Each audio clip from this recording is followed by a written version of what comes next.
C'est toujours, il y a toujours un arrière du direct, c'est normal. Donc normalement, et je disais toujours que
Merci, mettez-vous.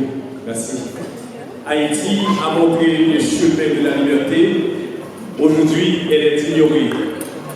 On a voulu faire de nous une vitrine de pauvreté défrayante parce qu'on a subi un blocus après notre indépendance. Aucune nation n'avait subi.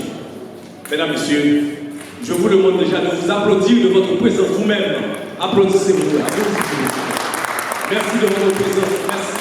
Merci parce que vous avez accepté de vous déranger malgré la grève, mais vous êtes là. C'est parce que vraiment vous êtes intéressés, vous êtes vraiment concernés. Et tout de suite nous faisons place à un grand monsieur qui va nous délivrer un message. C'est monsieur Maguel Elva qui est passé de présentation.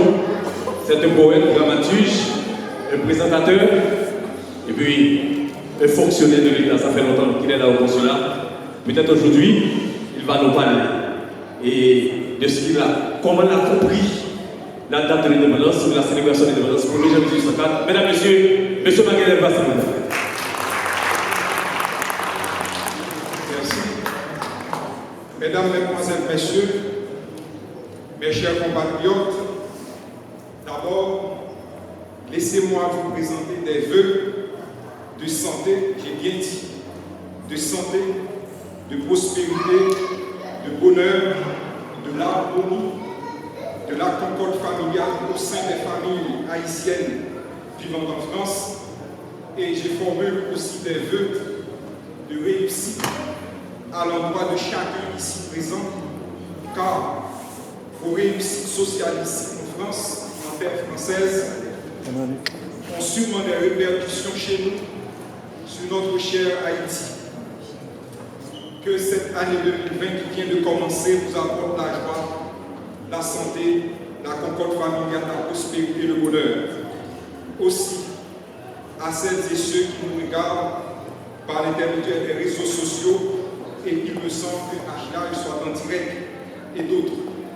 Enfin, des vœux collectifs en ce nouvel an, que les fils et filles de Dessalines, de Toussaint Louverture, de Capois-la-Mort et du Grand Champagne Péral trouvent le chemin de l'union, de la fraternité, de la force pour s'entendre entre eux. Oui, si le grand Jean-Jacques Dessalines et l'armée indigène dont il avait le commandement ont pu battre la grande armée française avec un seul mot, union.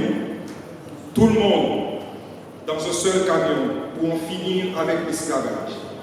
Aujourd'hui, nous pouvons répéter, après plus de 200 ans, le même mot d'ordre, union, le même credo, fraternité entre les fils de Dessalines. Mesdames, Messieurs, qu'est-ce que c'est que cette histoire? Que les fils de Dessalines ne peuvent pas s'asseoir, se parlent, s'entendent, trouvent des solutions à leurs problèmes qui sont lancinants, qui remontent justement à l'assassinat de l'empereur. 3 années seulement après avoir remporté la glorieuse bataille de Vertières. Mesdames, Messieurs, chers compatriotes, en ce nouvel an, je vais vous faire une confidence et je vous invite aussi à méditer là-dessus. Aucun pays n'a jamais aidé un autre pays à se développer.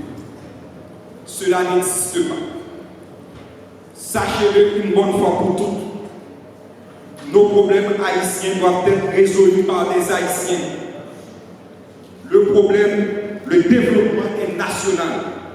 S'il ne l'est pas, sachez bien qu'il n'aboutira à rien. Le moment est venu pour la grande union dessiner ce qui est bien pour notre pays. Sans l'union entre les fils de cette unique nation née qui, après plus de 2 siècles de servitude en terre saint-domingoise, avait accouché l'une des plus belles révolutions que le monde n'ait jamais connue. Nos différentes batailles, et plus précisément celles qui avaient commencé dans les coffins des bois Caïmans à la tête du dit Boukman en août 1791. Oui, dans cette nuit d'ivresse révolutionnaire où les hommes venus d'Afrique, enchaînés, travaillant matin, midi et soir pour les colons français, pour enrichir l'Europe, s'étaient réveillés. Ils avaient commencé la grande marche de la liberté, celle des hommes abrutis par des siècles de servitude les plus atroces, s'étaient magistralement levés lors de cette cérémonie pour jurer de mettre fin à cette entreprise déshumanisante qu'était l'esclavage. Mesdames, Messieurs, le grand dessein de la liberté, une fois accompli, sous les cieux saint-domingois par nos intrépides ancêtres, inlassablement et sûrement était quelque chose dont on devinait encore à peine sa pleine signification pour le monde de cette époque. Nos ancêtres avaient changé la face du monde car ils venaient tout simplement de mettre fin à un système qui régentait le monde et les comportements des uns et des autres. Comme disait le grand poète martiniquais, Haïti, c'est là où les colons blancs ont pris leur première gifle. Cette gifle dont parlait l'homme politique et poète martiniquais, mesdames, messieurs, elle était mûrie dans les mains fines des stratèges qui ont connu dans leur chair l'humiliation, l'esclavage. Jean-Jacques Dessalines, Toussaint Louverture, les 2 plus grands généraux de l'armée indigène, se retrouvaient côte à côte à la bataille de la Crête à Pierrot en février 1802. Ils ont donné un nom, et ce nom n'était autre révolution, comme celle qui s'était déroulée en France en 1789. Oui, mesdames, messieurs, chers compatriotes, l'armée indigène à sa tête le général Jean-Jacques Dessalines, le stratège hors pair, le militaire aux mains glorieuses de victoire, le diplomate qui a su inaugurer une diplomatie offensive conforme aux données de cette révolution de 1803, consistant à appuyer, à aider matériellement, militairement, partout à libérer les esclaves, ce qui a donné naissance au panafricanisme. Et aujourd'hui encore, les successeurs de Dessalines ont poursuivi cette diplomatie. Beaucoup de gens pensent, et parmi eux des compatriotes, que nous ne devrions pas en parler compte tenu de notre présent. Eh bien, non, notre histoire est globale. Et justement, ceci explique en partie cela. Ne pas en parler, c'est refuser de comprendre pour avancer. Il faut en parler quand il y a plus d'une dizaine d'années, lorsque les autorités françaises ont institué la fête de l'Amérique latine et des Caraïbes en France, nous avions pu prendre la parole dans beaucoup d'écoles à Paris, en banlieue parisienne.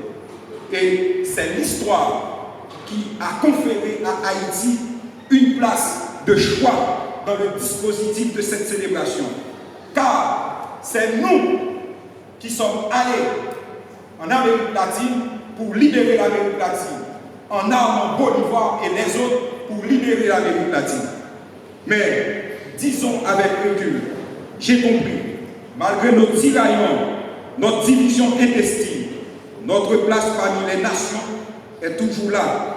Nous avons matière que nos ancêtres nous ont léguée, car beaucoup de pays sont obligés d'inventer des choses, des histoires, pour parler à l'imaginaire de leur peuple.